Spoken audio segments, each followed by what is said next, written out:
धर्म तो सबके लिए होता है, पुरुष हो या नारी हो, धनवान हो या निर्धन हो, पढ़ा लिखा हो या अनपढ़ हो, भिक्षु हो या गृहस्थ हो, धर्म सबके लिए आवश्यक है। शील का पालन करना, समाधि द्वारा मन को वश में कर लेना और अपनी प्रज्ञा जगा करके चित्त को नितांत निर्मल करने का अभ्यास सबके लिए उपयोगी है। कोई गृह त्याग करके भिक्षु बनता है, भिक्षुणी बनती है, तो उसे और कोई जिम्मेदारियां नहीं, सारा जीवन इसी में लग जाए और करना ही क्या है, किस लिए घर छोड़ा। पहले अपने आप को निर्मल कर ले, फिर लोक सेवा में लग जाए। लेकिन जो गृहस्थ हैं, उनके सिर पर तो बहुत जिम्मेदारियां हैं और उनके जीवन में कितने प्रकार के उतार चढ़ाव आते हैं। कभी कोई अनचाही बात होती है, कभी कोई मनचाही बात नहीं होती, तो भीतर तनाव ही तनाव पैदा करने के अनेक कारण और निकालना आता नहीं। बहुत होगा आपने मन को जरा कहीं और लगा करके बहलाने के लिए, मनोरंजन के लिए, कहीं मन बहलाने के लिए इधर उधर कोई आलम्बन चुन लेंगे, लेकिन भीतर का तनाव तो वैसे ही रहा, भीतर का दुख तो वैसे ही रहा। गृहस्थों के लिए तो और अधिक आवश्यक है, अनिवार्य है। भगवान गौतम बुद्ध के जीवन काल में भिक्षु और भिक्षुणियां कितनी होंगी? बहुत होंगी तो 1 लाख होंगे, लेकिन गृहस्थ करोड़ों की संख्या में। उत्तर भारत के करोड़ों गृहस्थ इसी मार्ग पर लगे और उसके बाद इसी मार्ग पर लगे रहे, पीढ़ी दर पीढ़ी। फिर तो सारे भारत में विपश्यना फैलती गई, विदेशों में भी गई, पड़ोसी देशों में गई। तो घर बार छोड़ के भिक्षु बनने वाले तो थोड़े, बाकी तो सब गृहस्थ ही। गृहस्थों के लिए बहुत अनिवार्य है। गरीब हो अमीर हो कोई फर्क नहीं पड़ता। भगवान के जीवन काल में कोई एक किसान, बहुत गरीब किसान, उस बेचारे का बैल खो गया, तो सारा दिन अपने बैल खोजने में घूमता रहा इधर से उधर। बहुत देर के बाद पहुंचा जहां भगवान ने उपदेश दिया था, उनसे मिलने आया, थका मांदा, भूखा प्यासा। भगवान ने कहा, अरे तूने रोटी खाई? वो कहता, महाराज मुझे धर्म चाहिए। अरे तूने रोटी खाई? नहीं महाराज। अरे इससे पहले भोजन कराओ। पहले भोजन करे तो धर्म सीखे। धर्म क्या? वही शील समाधि प्रज्ञा, शील समाधि प्रज्ञा। जीवन सुख शांति से भर जाए, गरीब हो तो अमीर हो तो। उन दिनों का एक धन कुबेर अनाथ पिंडक अपने किसी काम धंधे से राजगिरी गया हुआ, रहने वाला श्रावस्ती का, राजगिरी गया हुआ। वहां वो भगवान के संपर्क में आया, उनके संपर्क में आया माने धर्म के संपर्क में आया। कुछ लोग ऐसे होते हैं, उस समय तो बहुत थे, जो अनेक जन्मों से पके हुए, अनेक जन्मों से ऐसा अभ्यास करते करते, अपने मन को निर्मल करते करते ऐसी अवस्था पर पहुंचे कि उनके लिए बहुत अधिक काम करना अब जरूरी नहीं, बहुत काम पहले कर चुके। उनमें से ये एक व्यक्ति भगवान के उपदेश सुन रहा है, उपदेश सुन रहा है, सुनते सुनते सुनते भीतर तरंगे उदय व्यय उदय व्यय उदय व्यय। सारा का सारा शरीर स्कंद, सारा का सारा चित्त स्कंद केवल तरंगे ही तरंगे, तरंगे ही तरंगे। यूं होते होते जब चित्त नितांत निर्मल होता है तो भले एक क्षण के लिए इंद्रियातीत की अनुभूति होती है, नित्य शाश्वत ध्रुव की अनुभूति होती है, निर्वाण की अनुभूति होती है। इस व्यक्ति को हुई तो एकदम बदल गया। धनवान होने के कारण पहले कुछ खोट भी थे जीवन में, मदिरा आदि पीता था और विलास वैभव का जीवन अब एकदम बदल गया। ऐसा अनुभव किसी को हो जाए, ऐसी परम शांति के अनुभव हो जाए तो उससे रहा नहीं जाता। अरे ऐसी शांति औरों को भी मिले। चारों ओर लोग कितने दुखियारे हैं। जो धनहीन है वो तो धनहीन होने के कारण दुखियारे हैं ही। अरे जो मेरे जैसे धनवान हैं वो भी कितने दुखियारे। भीतर कितना विकार, कितना अहंकार, तनाव ही तनाव, तनाव ही तनाव। अरे ये विद्या मिल जाए, चित्त निर्मल हो जाए, समता से भर जाए, तो मैत्री से भर जाए, तो करुणा से भर जाए, तो सद्भावना से भर जाए। अरे जीवन का ढांचा ही बदल जाए, जीवन ही बदल जाए। तो भगवान से प्रार्थना करता है, बनते भगवान आप श्रावस्ती पधारिए। वो उन दिनों की भारत की सबसे बड़ी नगरी, सबसे बड़ी आबादी वाली नगरी। तो कहता है महाराज वहां बहुत दुखियारे हैं, आपका कोई ध्यान केंद्र वहां बन जाए, आपका कोई विहार वहां बन जाए तो वहां के लोगों का बड़ा कल्याण होगा। तो अगले वर्षावास में आप श्रावस्ती पधारिए। भगवान मौन रहे तो समझ गया भगवान की स्वीकृति है। गया श्रावस्ती, अब कुछ स्थान खोजता है। ये तपोभूमि कहां बने? तपोभूमि केवल भिक्षुओं और भिक्षुणियों के लिए ही नहीं होती। ऐसा हो तो शहर से दूर कहीं जंगल में बन सकती है। वहां तो गृहस्थ भी आएंगे, पुरुष नारी। तो शहर से बहुत दूर हो तो लोग आएंगे नहीं, कठिनाई देख के नहीं आएंगे। और बिल्कुल शहर के बीच में हो तो इतना कोलाहल, तो वहां कोई कैसे ध्यान करेगा? तो न बहुत दूर हो न बहुत समीप हो, आसपास कोई कोलाहल भी नहीं हो, शांत वातावरण हो, तपोभूमि के लायक स्थान हो, इसकी खोज कर रहा है। खोज करते करते करते एक स्थान उसे बड़ा उपयुक्त लगा। अरे ये तो सारी बातों में उपयुक्त है, यहां भगवान का ध्यान केंद्र बनना चाहिए, यहां उनका विहार बनना चाहिए।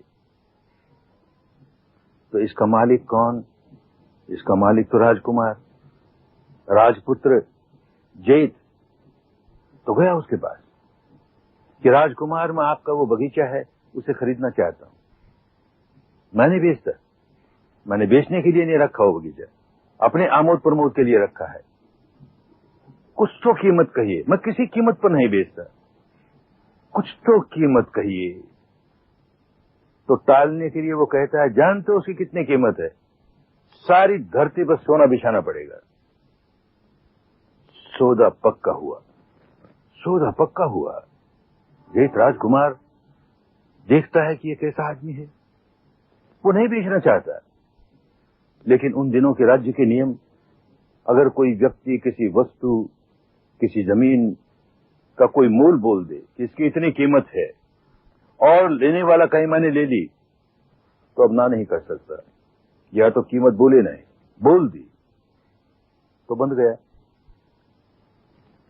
अब ये श्रेष्ठी अनाथ पिंड गाड़ियां भर भर के, मोहरों की गाड़ियां भर भर के लाता है और बिछाता है, गाड़ियां भर भर के लाता है और बिछाता है। जेठ राजकुमार देख रहा है, देख रहा है, ये सेठ पागल हो गया। कभी जमीन की ऐसी कीमत होती है? तो उसे कहता तू कर क्या रहा है? किसी भी जमीन की इतनी कीमत हो सकती है कभी?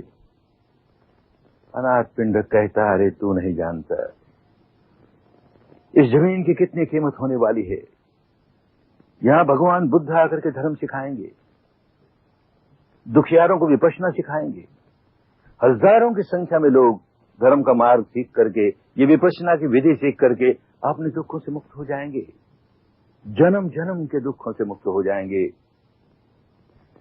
अरे यहां तो हजारों की संख्या में लोगों का कल्याण होने वाला है।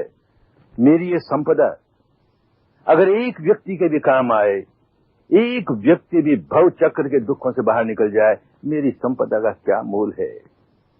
इस धरती का बहुत मोल होने वाला है। जैत राजकुमार देखता है बात तो सही है, अगर ऐसा है तो उसे रोकता है। जितनी जगह तुमने सोना बिछा दिया, बाकी जगह मेरी ओर से दान, बाकी जमीन मेरी ओर से दान। और वहां ध्यान का केंद्र बना, हजारों लोगों का लाभ हुआ, गृहस्थों का भी लाभ हुआ, भिक्षुओं भिक्षुणियों का भी लाभ हुआ। यही विपश्यना विद्या सीखते सीखते ये अनाथ पिंडक बहुत धनवान, दूर दूर देशों में उसका व्यापार होता है, दूर दूर देशों में उसकी शाखाएं हैं, व्यापार की शाखाएं हैं। एक समय ऐसा आया, गृहस्थ के जीवन में उतार चढ़ाव आता ही है। एक समय ऐसा आया कि कंगाल हो गया, और उसका नियम था कि रोज सुबह शाम उस तपोभूमि में जाता था, ध्यान करता था, खाली हाथ कभी नहीं जाए। गृहस्थ है ना, गृहस्थ का धर्म दान करना। पहले भी उसका नाम अनाथ पिंडक इसीलिए पड़ा कि जहां जहां उसकी व्यापार की शाखाएं हैं, बिजनेस ब्रांचेज हैं, वहां पर कोई व्यक्ति भूखा नहीं रह सकता, सबको भोजन मिलता है। इतना दान करने वाला व्यक्ति आप सोचता है, अरे किसी भूखे को भोजन देना अच्छी बात है, लेकिन कल फिर भूखा हो जाएगा। प्यासे को पानी देना बड़ी अच्छी बात है, कल फिर प्यासा हो जाएगा। नंगे को कपड़ा देना बड़ी अच्छी बात है, लेकिन फिर कुछ समय के बाद नंगा हो जाएगा। किसी दुखियारे को धर्म मिल जाए, विपश्यना मिल जाए, जीवन जीने की कला मिल जाए, सारे दुखों के बाहर आ जाएगा। इससे बढ़कर और क्या होगा? तो ये विहार बना दिया, लोगों को विपश्यना मिल रही है, फिर भी खाली हाथ नहीं जाता।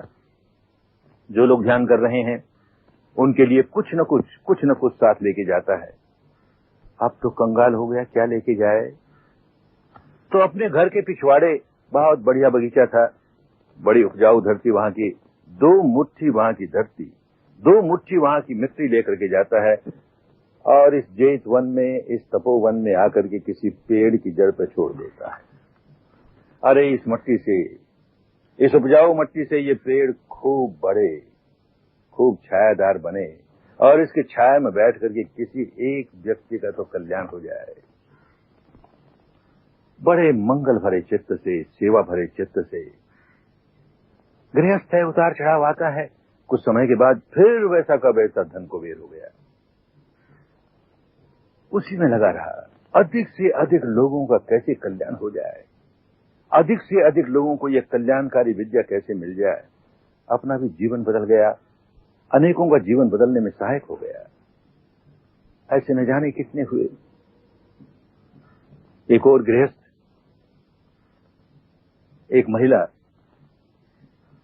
उसके माता पिता विपश्यना करने वाले, उसके दादा दादी विपश्यना करने वाले, तो बहुत कम उम्र से वो भी विपश्यना करने वाली, और ध्यान करते करते, विपश्यना करते करते, भले क्षण भर के लिए उसने भी निर्वाण का साक्षात्कार किया। जीवन बदल गया। करुणा मैत्री, करुणा मैत्री। अब तो कैसे औरों का कल्याण हो, कैसे औरों को भी ऐसा सुख मिले, ऐसी शांति मिले। 16 वर्ष की उम्र हुई, उसका विवाह हुआ, और ऐसा संयोग कि जिस घर में विवाह हुआ उस घर में धर्म का नामो निशान नहीं। उसकी सास नहीं है, मर चुकी, ससुर है, और ससुर, सास और ससुर दोनों का पार्ट प्ले करता है। बड़ा गुस्से, बड़ा शक्की, बड़ा कंजूस, जरा सा भी कहीं दान नहीं देवे। लेकिन ये बेटी आई वहां पर, विशाखा, धर्म से भरी हुई, प्रज्ञा से भरी हुई, बड़ी समझदारी के साथ सारे घर के वातावरण को बदल दिया। वो ससुर जिसके पास धर्म का नामो निशान नहीं था, कैसे उसे धीरे धीरे धीरे धीरे धर्म के मार्ग पर लगा दिया। कभी जरा सा भी दान नहीं देने वाला, दरवाजे पर कोई भिखारी आए, कोई भिक्षु आए, कोई सन्यासी आए और ये भोजन कर रहा हो तो उसे पीठ दे दे ताकि वो देख न ले कि मैं कैसा भोजन कर रहा हूं। ये बेचारी रोज देखे। एक दिन कोई भिक्षु आया और इसने पीठ दी तो कहती है भिक्षु से, चले जाओ बाबा, हमारे ससुर तो बासी खाना खा रहे हैं, तुम चले जाओ। भिक्षु तो चले गया। अब ससुर के गुस्से का ठिकाना नहीं। मुझे बदनाम करती हो, ये आदमी जगह जगह कहता फिरेगा मैं बासी खाना खाता हूं, ये बासी खाना है, इतना ताजा खाना खाता हूं। बड़े प्यार से समझाती है, बासी ही है, न जाने किन जन्मों में तुमने दान दिया होगा उसका ये फल कि तेरे पास धन आया, संपदा आई। अब तो कुछ नहीं कर रहा ना, ताजा तो कुछ नहीं ना, सब बासी ही बासी। यूं भिन्न भिन्न प्रकार से समझाते हुए घर का सारा वातावरण बदल दिया। धर्म ही धर्म समा गया। किसी एक व्यक्ति में, परिवार के एक व्यक्ति में धर्म चला जाए तो उसका असर औरों पर आने लगता है। सारा परिवार सुखी हो जाए, सारा परिवार सुखी हो जाए। ऐसा कितने लोगों में हुआ।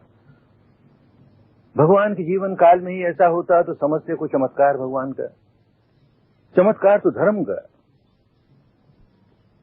जब जब धर्म भारत में रहा और जब जब ये विद्या भारत में रही, इसी तरह के परिणाम आते रहे, लोग बदलते रहे, उनका जीवन बदलता रहा, उनके जीवन में धर्म समाता रहा। धर्म सात्विकता, जीवन सात्विकता से भर गया, सद्गुणों से भर गया, शांति से भर गया, सुख से भर गया।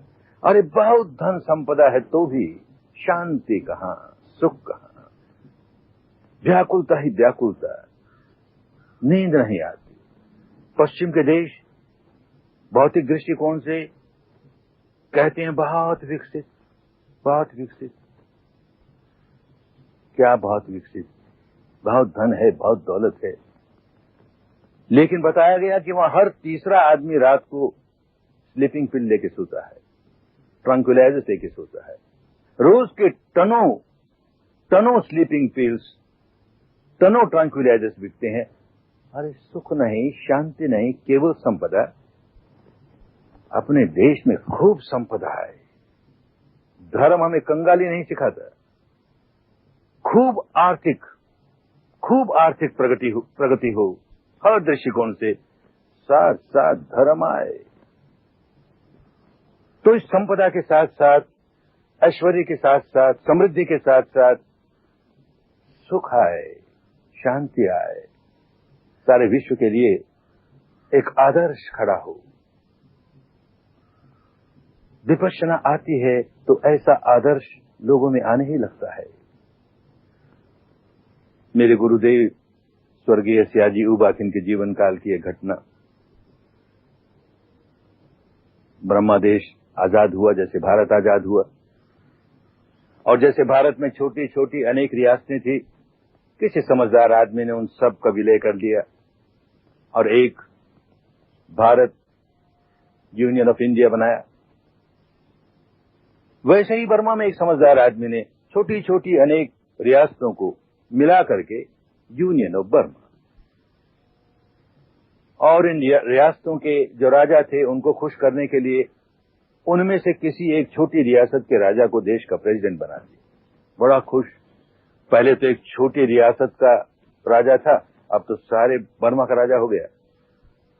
बेचारे के पास शक्ति कुछ नहीं, प्रेसिडेंट है, डेकोरेटिव पोस्ट है, बस बड़ा सम्मान है, मान है, सत्ता नहीं है, शक्ति नहीं है। सत्ता तो प्राइम मिनिस्टर के पास है, लेकिन फिर भी बड़ा खुश। एक रात उसने बड़ी पार्टी दी, प्रेसिडेंट हाउस में बहुत बड़ी पार्टी, देश के विदेश के गण्यमान्य लोग इकट्ठे हुए। 7:30 बजे का समय डिनर का, भोजन का। मेहमान सारे आ गए, मेजबान का पता ही नहीं। प्राइम मिनिस्टर देखता है क्या हुआ, कुछ देर प्रतीक्षा करते हैं, 7:45 बजे, 8 बज गए, अरे अब तक नहीं आया। तो किसी को भेजा, वो ऊपर के फ्लोर में रहता था, तो भेजा उसके निवास पर, क्या हो गया, देर हो रही है, क्यों नहीं प्रेसिडेंट आ रहे। जो ऊपर गया वो आकर के कान में कहता है प्राइम मिनिस्टर के वो नहीं आने लायक। क्या हो गया, अरे आज उसने इतनी पी ली, वो फर्श पर पड़ा है औंधे मुंह, होश ही नहीं, कैसे आएगा पार्टी में। अरे तो कैसे करें, पार्टी कैसे चलेगी। तो जाओ 2 आदमी किसी तरह से ले आओ, उसको सहारा दे के ले आओ। तो अपने कंधे का सहारा दे के 2 आदमी लाते हैं, और वो हिचकियां भरते भरते आधा होश आधा बेहोश आ गया। टॉप टेबल की मेन कुर्सी पर बैठा दिया गया। पहला कोर्स सर्व हुआ डिनर का, दूसरा कोर्स सर्व हुआ, तीसरा कोर्स सर्व हो रहा और उसने उल्टियां करनी शुरू की। सारी टॉप टेबल उल्टी से भर दी। देश का प्राइम मिनिस्टर बड़ा धार्मिक व्यक्ति था, बड़ा दुखी हुआ, अरे कैसे व्यक्ति को हमने प्रेसिडेंट बना दिया। जो हुआ सो हुआ। दूसरे दिन सुबह उसका फोन आता है, आप कहो तो मैं रिजाइन कर दूं, लेकिन मुझसे शराब नहीं छूट सकती। हमारे यहाँ राजघराने में एक नियम है, एक प्रथा है कि युवराज जन्मता है, राजा का पहला लड़का जन्मता है, तो उसे सोने की चम्मच में बढ़िया से बढ़िया शराब पहली घूंट, जन्म घूंट दी जाती है। मुझे जन्म घूंट में शराब मिली और तब से पिए जा रहा हूं। मेरा तो खून ही आधा अल्कोहल हो गया, मुझसे शराब नहीं छूट सकती। ऐसा आदमी, कोई उसका भाग्य जागा, कोई उसका पुण्य जागा। गुरुजी की तपोभूमि में आ गया, वहां की शांति देख करके, लोगों के चेहरे पर कांति देख करके बड़ा प्रभावित हुआ। कहता है ये साधना तो मैं भी करूं। शास्त्र तो बहुत पढ़े, विपश्यना की बातें बहुत पढ़ी, आज के युग में कोई विपश्यना सिखाता भी है ये तो सुना ही नहीं था। मैं भी करूं। करो भाई, काम करने शुरू करते इसमें 5 शील लेने पड़ेंगे और उनका पालन करना पड़ेगा। 5 शील ना बाबा ना, 4 शील, 5वां मैं नहीं लूंगा। तो जाओ, हम नहीं सिखाते। क्या करे बेचारा, वो शांति भी चाहिए तो मान गया। अच्छा 5 शील पालन करूंगा, लेकिन 10 दिन के लिए घर जाकर तो पीऊंगा। अच्छा घर जाके तुम जानो, यहां तो नहीं पीना होगा।